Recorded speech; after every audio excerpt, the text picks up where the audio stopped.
زر و گرد آفریدی، درفش کاوه و کمان آرشی.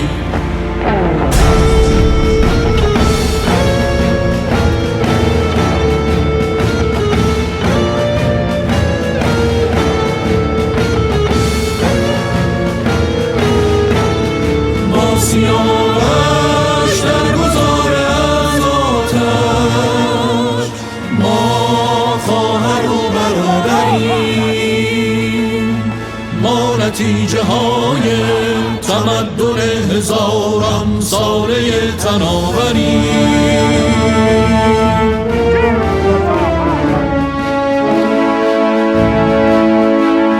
نسل آزادگی نه نسل بندگی، از سرم تن ستان درفش زندگی. دشمنت سرنگون است در میان ما و دشمن، ریزش موج خون است با پرچم گلگونت. ما شهید در خونت، ایران سر به سر